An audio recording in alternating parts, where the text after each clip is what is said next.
When you're up against a hostile room of people who don't want to be there, you need real strategies that get results. Welcome to From Hostage to Hero, the show that gives you practical advice you can use right now in the courtroom, boardroom, or classroom. Learn how to move your unwilling audience to one that is invested in what you're saying, eager to participate, and engaged in the process. Learn from the attorney whisperer herself, your host, Sari Delamotte. Well, hello. Welcome to another episode of From Hostage to Hero. Sari Delamotte, the attorney whisperer, here with you today. And thank you again for all the reviews coming in. I'm so excited to read you another one today from Hank S., who says, Keeper. That's how he titles his review. He says, I buy lots of trial books. I've gotten useful things from most of them. Read this one from cover to cover, which I don't always do. I know I will be going back to this one before every trial. Well, thank you, Hank. I so appreciate your review. And if you haven't reviewed the book yet, you can go to trialguides.com to do that. And don't forget, when you're out there doing your reviews, that you make a review for the podcast. That's our next goal, is to get the podcast to 100 reviews. And, of course, the book to 500 reviews. Okay. Well, I have just been dying to do this podcast. In fact, this content was been on my mind throughout the medical leave because of something that happened in the Facebook group. And I ended up doing a whole training on this for the H2H crew just a few days ago. Well, I guess it'd be a week or so ago when this podcast hits. But I've just been so thinking about this concept. And by the way, if you join the crew, which we're going to be opening in October, go to FromHostageToHero.com to get on the wait list. You will have access to that training in there. You have access to all the old trainings. A lot of subscription services or memberships don't do that. They start you right when you come in. Whenever you join, you get everything that's been uploaded from the beginning of time in there. There's more stuff in there that you could ever watch.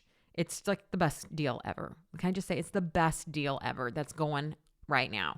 We give you a place to practice. We give you mindset coaching. You've got a full From Hostage to Hero course in there. You get the book when you join. You get all this support from the Facebook community, and you get everything is recorded. Absolutely everything. Plus, if you want to work with me, you have to be an H2H member. You don't even get to me without being in there, so get in there. All right, so what's this thing that that got everybody riled up? Well, it was a quote. And I've said this quote in the podcast before, but then it got posted from the podcast, that podcast I did on fear about 2 or 3 months ago.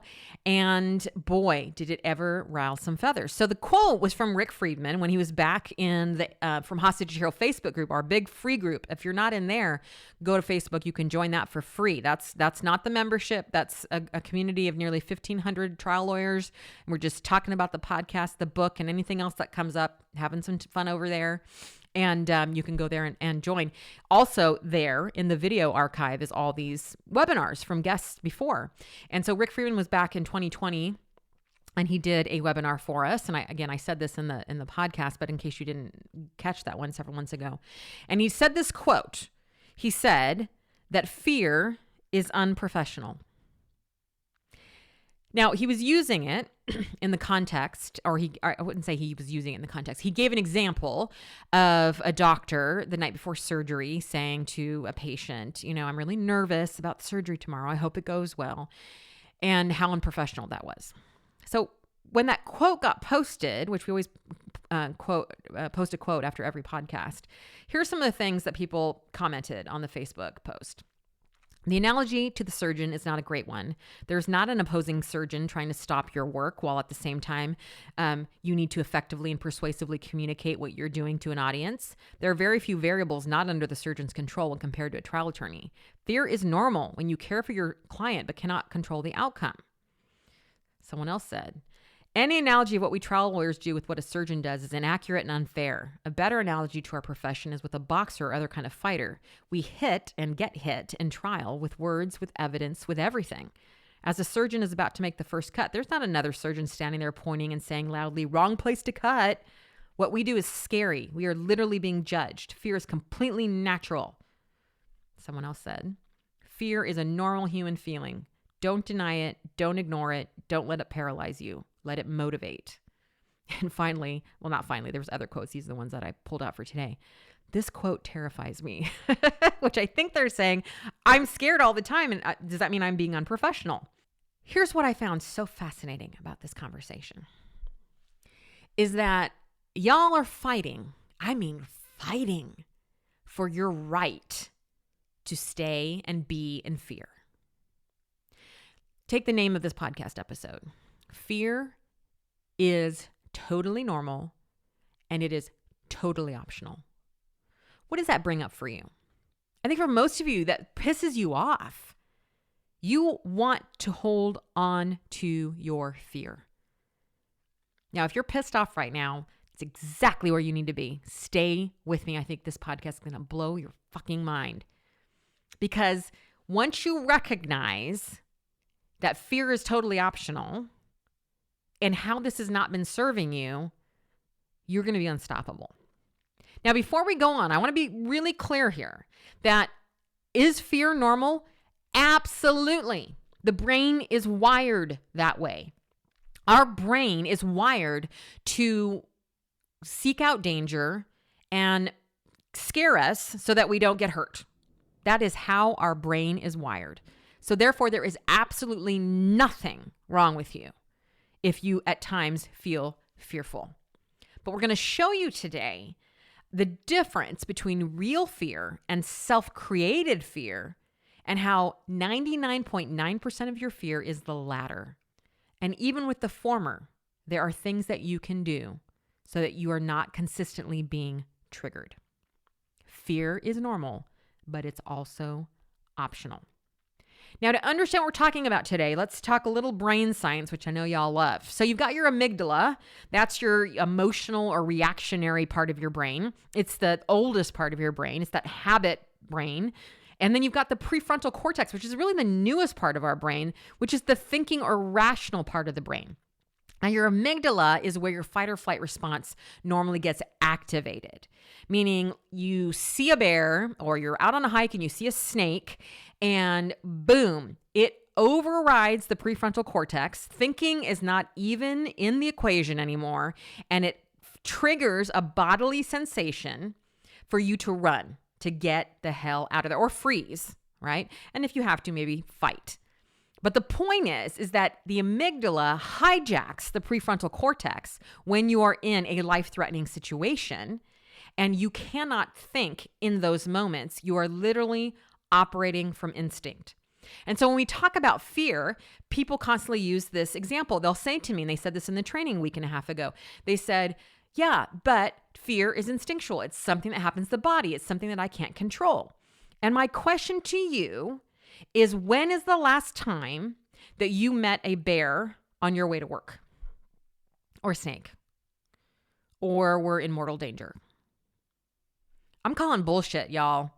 This is not the kind of fear that we are experiencing in our everyday lives as trial attorneys.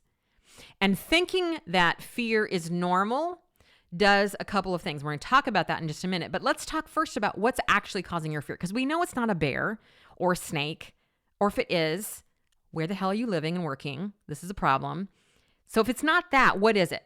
Well, if there's any predominant emotion, because fear is an emotion, that I see in this work, it's fear. It's so prevalent, in fact, that you've tried to normalize it. You've even been told it's useful and motivating. And here's what I have to say about that. Hell to the fucking no. It is not a good motivator. It may motivate you, but it is not a good fuel. Because if you're using fear to fuel you, you're going to burn the fuck out, period. Not to mention that fear is a terrible motivator. Remember, fear is communicated by and through the amygdala, which activates your fight or flight system. When you're in fight or flight, you are in survival mode. You are looking out for yourself. You are looking out for yourself. But trial isn't about you. It's about the jurors and what they need. So if you're using fear as a motivator, you're making decisions from a survival place, and those decisions just aren't going to serve you or the jury. Not to mention, there's a much better fuel you can be using, which I will talk about a little bit later. And if you're in the HTH crew, you already know what it is, because I talked all about these things in our training. But fear is so prevalent and normalized in this industry. We've gone from using it to scare jurors.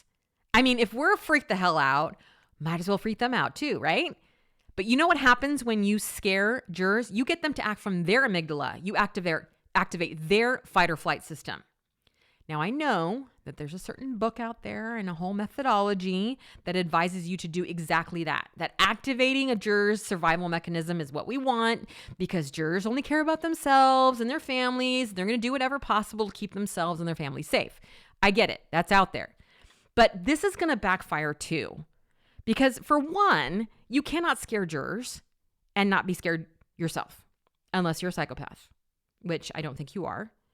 And again, if you're scared, remember, you're going to make decisions from that survival place, which is not going to serve you or the jury. But more importantly, scaring the jury into voting your way does not create the type of change that we want to create in the world. It may get you a verdict. It doesn't always. And I know this because clients tell me all the time about using that particular method and having it backfire spectacularly. But fear, even if it does work, doesn't change the world. And you might say to me, well, I'm not here to change the world. Well, here at H2H, we are here to change the world. That's what we're in this for. Verdicts are great, but we're in it for a bigger win. And fear does not make our community safer. Fear doesn't make jurors feel good at the end of trial. They may extinguish their fear by voting for you because that protects their families, but it doesn't touch their hearts and minds. It doesn't create real change in the world. Trial law has to be bigger than winning verdicts, or otherwise it's empty as fuck. I'm just going to say it. And here's the thing about fear is that the career that you've chosen requires that you face fear, not be fearful, in order for other people to be safe. Meaning you put yourself at risk so that other people, the jurors, your clients, the world at large, will remain safe. In that way, you are a hero. Absolutely and totally. But so many of you are unwilling to go there. You want to stay in your fear. Here's the truth. You're not afraid of being physically harmed, because as we just pointed out, that's rarely the case doing this job. You're afraid of being emotionally harmed. Emotionally harmed.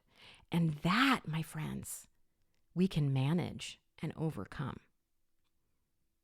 If you go back to the CTFAR model, which I've talked a lot about, but in case this is your first time hearing about it, C stands for circumstance, T stands for thought, F stands for feeling, A stands for action, and R stands for result. When you have a real fear, like the snake or the bear example, so the circumstances, there's a bear that just jumped out or there's a snake in the road, you, as I said, the amygdala hijacks the prefrontal cortex and it absolutely shuts it down and you have an instinctual reaction. So you jump over the T line. There's no time to think and go immediately to the feeling, which is fear, which is exactly how your system was designed. And your action is to run away or to fight or to freeze. And the result, hopefully, is you save your life. All right? So that is the real fear example in the CTFAR model. But here's what I want you to recognize is that because 99.9% of our fear is not physical harm, it's emotional harm, what's happening instead is we are allowing our fear to override the T line. I mean, if you want to sit and write this down, CTFAR, just down lengthwise on the left side of a piece of paper, you can do this exercise with me. So for example, let's take a circumstance that may activate your fear response. Okay, so maybe it's losing at trial or the jury brought back a question as they were deliberating that makes you fearful, whatever it may be. That's the circumstance. And remember that circumstances are always neutral. I'm going to talk more about circumstances and our issues with circumstances in a couple podcasts, so stay tuned for that. The thought, however, is what causes the feeling. Now, here's what's important to recognize. We act from feelings or emotion. We like to think that we're rational beings, but we're not. We act from emotions. So emotions are generated by thoughts. You may have heard me say before that emotions are thoughts reflected in the body. So for you to get to an emotional state outside of the physical harm example, you must be thinking a certain thought to get to that state. So my question is to you, when you have a circumstance like the jury asked a question, what thought are you having about that circumstance? That's what creates the fear. That T line is everything. Because if you think, oh my God, that means that they're going to vote the other way, that creates fear. Boom, we're in fear. Guess who created that shit? You did. Not a bear, not a snake. You did. And that is why fear is totally optional. Because when that jury question comes in, when that objection happens, when you lose trial, for Christ's sake, you have a choice about how you think about things. Period. That's probably one of the only things we have control over, is how we're choosing to think about this. You know, this brings up the opportunity to talk about what you're really afraid of. Because here's the other thing about fear and normalizing it and say, oh, it's normal, everybody has it, is that we just use this one word to explain it. Just fear. This big like gray cloud of just stuff. We're not actually looking at what we're actually afraid of. Like sometimes people will say, well, I'm afraid the jury won't like me. And I'm like, well, what happens if they don't like you? That's not the real fear. But notice, if that is the real fear, if you hang on to that as the real fear, what are you going to do? You're going to buy books on how to be more likable. You're going to attend CLEs on how to be more likable. You're going to think that your likability is the problem because you never dug further. So I'm asking you to dig further. If that's a fear of yours, what's the real fear? Well, if they don't like me, then they'll vote against me and I'll lose trial. Aha. But we still haven't gotten there yet. If they vote against you and you lose trial, what are you making that mean? What are you making that mean? Because if you make that mean, I'm a bad trial lawyer. Now we've gotten to the real fear. Your real fear is that you just don't feel like you're a good trial lawyer. And that's where your work is. Do you see how much time is wasted when we just talk about fear as the one word that covers all manner of sins? We don't ever have to look at anything. We never have to deal with anything. And this is true of normalizing fear. Why do we normalize fear? Because if it's normal, I don't have to look at it. If I say that everybody feels it, then I don't have to look at my shit. I never have to deal with my stuff. I never have to take risks. It keeps me safe to say fear is normal instead of digging in and really looking at what it is. Because this second one, this self-created fear, what's so amazing about this is that when you have a circumstance, you can now use your prefrontal cortex, if you catch yourself, which I'm going to show you how to do in just a minute, to create a thought that you want to think. Like at losing trial, thinking instead of this, I'm a bad trial attorney, of I fought my hardest. The result was out of my hands, which it is. Always. Always. If you're not the person in there voting, and even if you are, you're only 1/12 of that vote, it's out of your fucking hands. Let it go. Fear is an excuse. When we normalize it, when we say this is so normal, it allows us to not have to look at our shit and work on ourselves.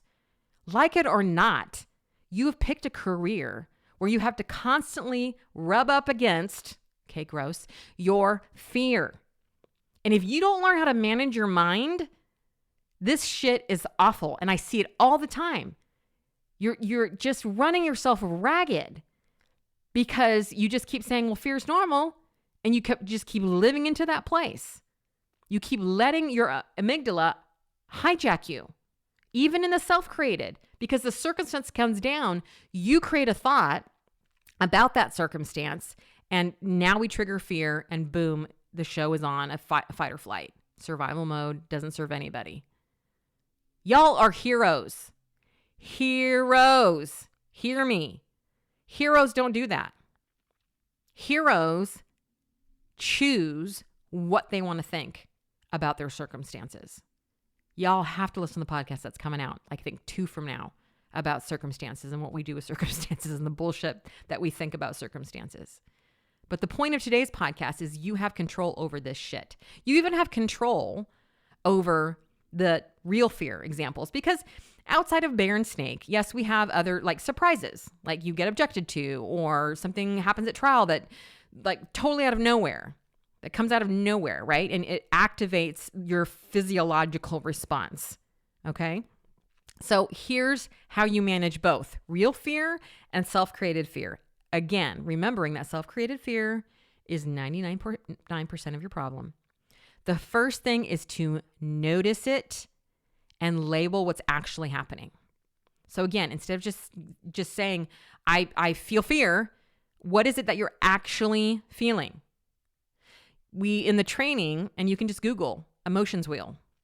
If you look up emotions wheel, most of us we're either angry, we're sad, we're happy, we're what are some of the other ones?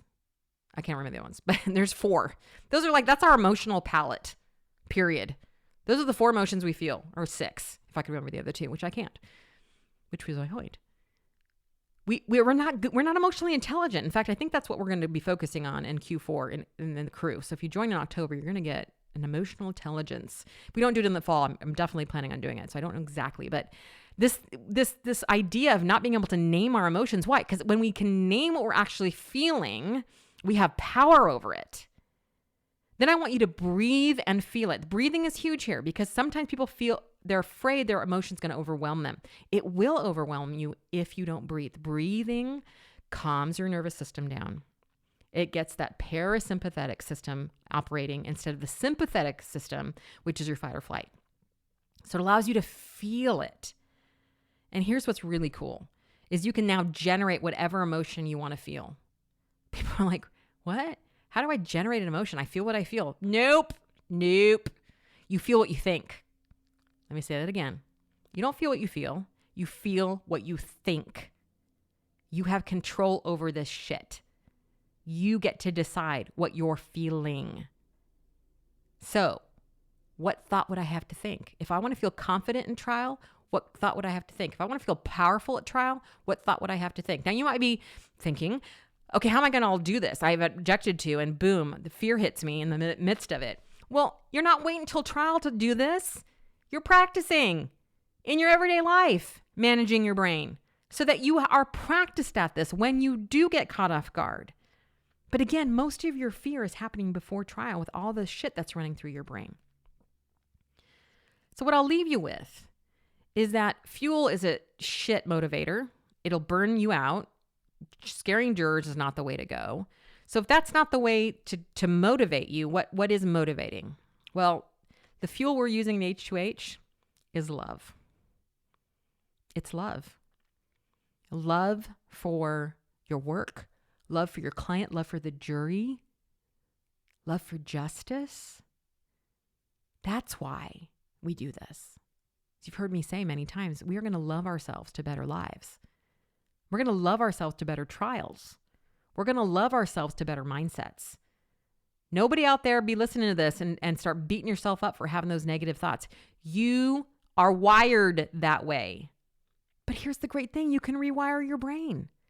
You can rewire it to respond now from a loving place and to be attracted to love. And the fact of the matter is that you are in the midst of a fearful culture. That is the culture of trial. But that's what we're doing at H2H. We're changing that shit. We're going to start changing the way law is practiced and how you feel about being in that space. And the first step is learning that fear is totally normal and totally optional. I'll talk to you next week. Thanks for joining me today. If you benefited from what we talked about or just want to let me know you enjoy the podcast, go ahead and leave me a review on whichever platform you use to listen to From Hostage to Hero. Add a comment and I just might give you a shout out on an upcoming episode. In the meantime, head over to FromHostageToHero.com to order your copy of my book, From Hostage to Hero, Captivate the Jury by Setting Them Free, and to get on my mailing list. I send out trial tips and encouragement right to your inbox every single week. And while you're there, make sure you join the waitlist to become an H2H crew member when we reopen. We only open a few times each year and you do not want to miss out. I look forward to our time together in next week's episode. Talk then.